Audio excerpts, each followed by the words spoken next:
Welcome to Miss Galia Vlog. Tara't samahan niyo kong pakinggan ang mixing story na ibabahagi ko muna sa inyo. Ako si Dennis, 32 years old.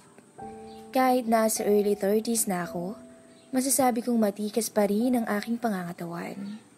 Naging routine ko na kasi ang mag-gym at mag-jogging kapag day off ko sa trabaho. At syempre dahil single pa ako at ala pang anak ay malaya ko pang nagagawa ang mga bagay na gusto ko. Meron na rin akong mga naging nobya, pero wala pa yung masasabi kong seryoso talaga. Hanggang tikim lang muna siguro sa kama na walang masyadong sense ng pagmamahal na masasabi natin. Ganun lagi ang setup ng aking pakikipagrelasyon sa isang babae. Pero lahat ng to ay nagbago simula nung makilala ko ang isang babae na pumukaw sa aking atensyon.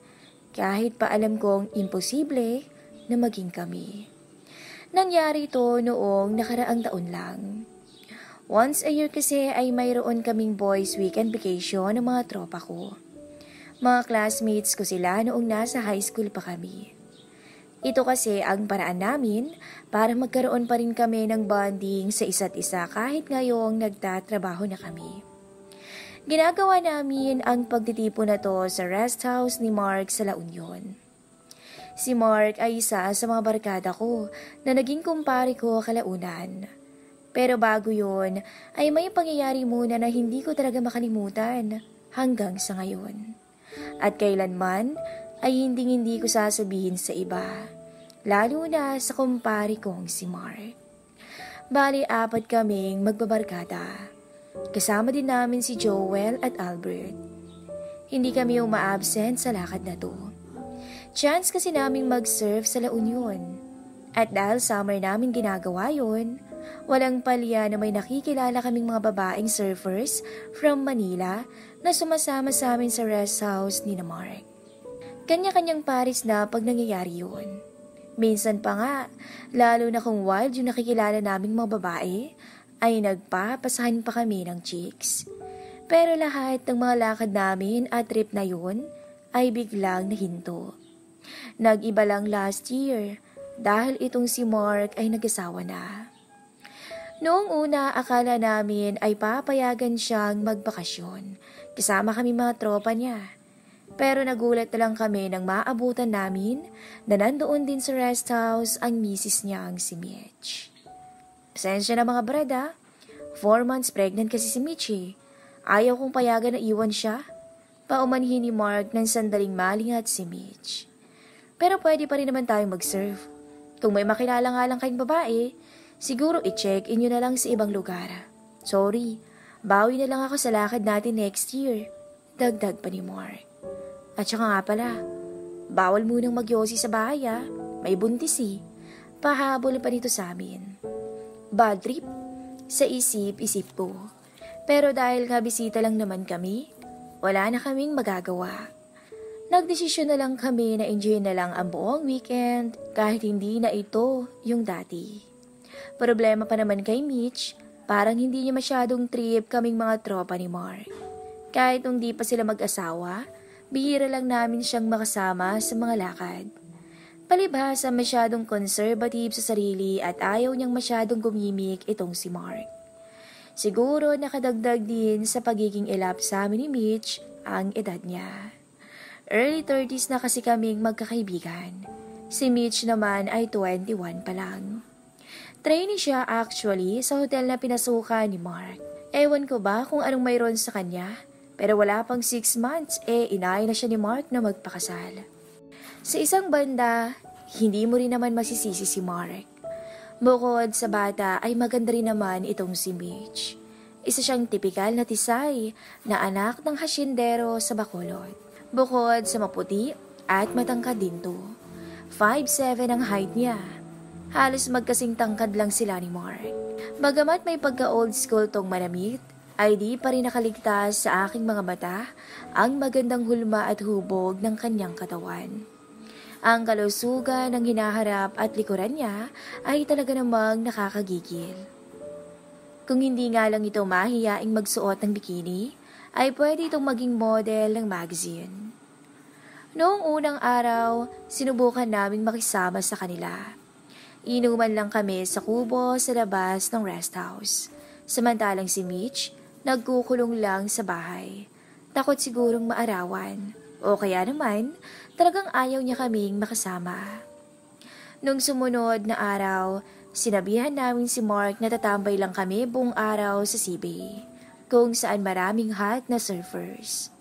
Ang ginawa na lang naming magtotropa ay nagrenta ng kwarto. Ang gagawin namin, makikipag-inuman kami sa mga dalaga sa labas. Tapos kapag may time na papayag na yung chicks na sumama, halin-hinan na lang namin ginagamit ang kwarto. Mga 2 araw din namin ginamit ang room na yon para tumikim ng iba't ibang putahe. Sulit na sulit ang room na yon para sa amin. Umuwi lang kami sa rest house nila Mark para matulog. Nang sumunod na araw, kinausap kami ni Mark dahil iyon na ang huling gabi namin. Nakiusap siya na mag-inuman naman kami. Kinausap din niya si Mitch na makisama sa amin kahit nung gabi lang. Wala namang problema dahil sa pagkakataong yun ay pumayag ang misis niyang si Mitch na samahan kami sa inuman. Kaya nung hapon na yon, doon na kami tumambay ni Albert sa rest house. Nagpaiwan muna si Joel sa beach dahil may target itong chicks doon. Habol na lang daw siya sa gabi. Masaya naman kami nag-ayos sa kubo upang i-set up ang outdoor dinner at inuman. Dahil ako ang official chef ng grupo, minarinate ko na muna ang pang-baby back ribs at pinrepare ko na rin ang steak na iihawin ko sa gabi. Dakong 4:00 na ng hapon nang matapos kaming magayos. Nagpaalam muna si Mark na pupunta sa bayan upang bumili ng talaba. Favorite daw kasi ni Mitch yung inihaw na oysters. Si Albert naman ay nag-volunteer na sumama para makapili daw ng may inom na alak sa gabi. Sira din tong si Albert. Talagang iniwan ako sa supladang misis. Ginamit ni Mark ang kotse niya papuntang bayan. Noong una talagang walang kibuan kami ni Mitch. Pero dahil siguro pinangako niya na pakikisamahan kami, ay siya na rin ang bumasag ng katahimikan. So, paano mo naman niluluto yung steak? Gustong gusto kasi ni Mark yan pero hindi ko alam kung paano iluto. Sabi nito sa mahinahon at malambing na boses. Grabe, hindi lang pala siya maganda.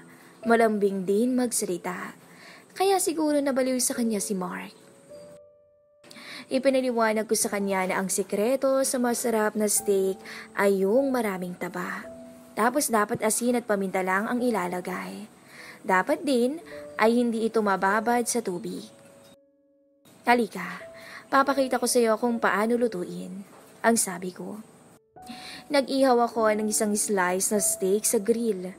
Pinakita ko na wala pang 5 minuto ay pwede na tong ihain. Sinerve ko sa kanya ang medium well na steak. Malambot to at nakita kong nasarapan naman siya. Medyo naging komportable na rin kami sa isa't isa. Nagluto pa ako ng 2 steak habang nagkwentuhan kami. Nagbukas din ako ng wine.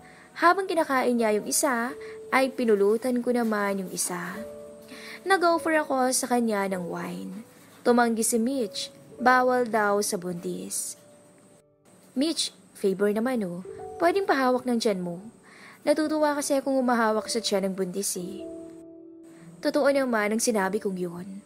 Pero nung time na yun, ay parang iba ang aking intensyon. Walang mali siya namang pumayag si Mitch. Idinikit ko ang kamay ko sa tiyan niya upang damahin kung may sumisipa na dito. Bakit wala pang gumagalaw, Mitch? Tanong ko. Hindi pa masyadong gumagalaw yan, sabi ni Mitch. Sabi ng OB ko, mas mararamdaman daw ang pagsipa ni baby after 5 or 6 months. But once in a while, may nararamdaman na rin naman ako. Paliwanag ni Mitch sa akin. Nilipat-lipat ko ang pwesto ng kamay ko upang hanapin kung saan maaaring may sumipa. Pero hindi ko inaasahan na sa ginagawa kong yun ay medyo naililis ang floral na bestida ni Mitch. Napatingin tuloy ako sa ubod ng puti at bilog ang hita ni Mitch. Napalunok na lang ako nang wala sa oras. At dahil na rin siguro sa nainom ng wine, ay medyo naging mapangas ako. Imbis na pakiramdaman lang naman ang tiyan niya, ay malumanay kong hinaplos pa ibaba ang tiyan ni Mitch. Nagulat na lang ako nang hindi ako binawalan ni Mitch, hanggang sa tuluyan na ngang na-release ang kanyang bestida.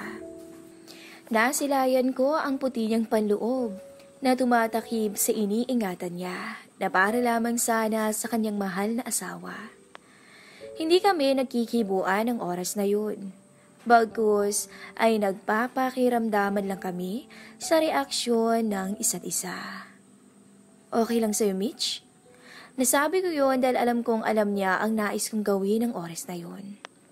Kagadlabing tumango sa akin si Mitch habang nakatingin sa akin ang mapupungay niyang mga mata. Saglit lang tayo ah. Baka bumalik na sila eh. Malambing niyang sabi sa akin. Sa puntong yun, mabilis kong itinaas ang bestida niya. Pumikit na lang si Mitch sa kapangahasan ko. Unti-unting bumaba ang makahulugan kong haplos. Alam kong alam niya ang nais ko at wala na siyang ginawa, kundi hayaan na lang ang gusto ko. Halos hindi ako makapaniwala na ang masungit at konserbatibong babae na kagaya niya ay kusang bibigay sa akin. Maya-maya ay nawala na sa katinuan si Mitch. Mabilis niyang kinalas ang board short ko at kusang lumuhod sa aking harapan. Doon ko napansin na napakaganda ng mukha ni Mitch. Parang anghel na may katawang demonyo. Para akong mababaliw sa husay ng misis ni Mark. Ibang-iba to sa mga nakilala kong babae. Sa isang iglap, biglang napahinto si Mitch at tumingala sa akin. Dennis, simulan na natin. Baka bumalik na sila eh. Tumango lang ako. Kusang tinanggal ni Mitch ang underwear niya. Nagulat ako nang bigla niya akong hilahin papalapit sa isang pader. Tumalikod siya sa akin at humarap sa pader. Agad ko siyang niyakap mula sa likod. Dumapo ang halik ko sa kanyang batok hanggang sa tuluyan kaming tangayin ng kumunoy. Buong puwersa akong nagpakasasa sa misis na tisay ni Mark. Walang kabaring nagpakawala ng mga pigil na boses si Mitch sa tindi ng tinatamasa. Para kaming mag-asawa ng mga oras na yon. Pero natigilan na lang ako nang may biglang nagbukas ng gate. Shit, andyan na si Mark. Sabi ko sa kanya. Kakalas na sana ako nang pigilan ako ni Mitch. Huwag ka matakot.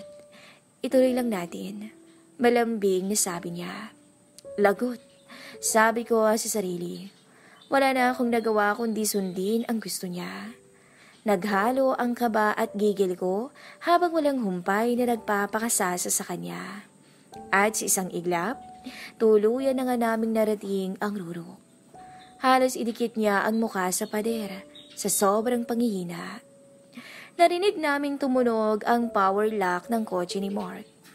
Dali-dali kaming nag-ayos ng sarili. Napansin kong naiwan sa table ang puting underwear ni Mitch, kaya pinulot ko yon at ibinulsa. Hi, andito na kami, sigaw ni Mark. Sinalubong to ng halik ni Mitch. Ako naman ay bumalik sa grill para kunwari ay naghahanda ako ng iihawin. Nang inakap ni Mitch si Mark, ay nakita kong may bakas pa ng pagtataksil namin sa binti nito. Napansin din siguro to ni Mitch, kaya dali-dali itong nagpaalam na pupunta sa CR. Masaya kaming naghapunan ng gabing yun. Medyo napalagay na rin ang loob ni Mitch sa grupo, lalo na sa akin. Nung gabing ang yun, ay nakasimple pa kami sa kusina nila, habang lasing na lasing ang aking mga kasama. Bago siya nanganak, ay makailang beses pa kaming nag-hotel ni Mitch. Tumigil lamang yun ng mga nakto. Nagpasya rin kami na para hindi masira ang pagkakaibigan namin ni na Mark, ay itigil na namin ang sikretong pagminihi. Pumayag naman ako. Kinuha pa nila akong ninong sa anak nila. Pero hanggang ngayon ay hindi ko pa rin talaga malilimutan.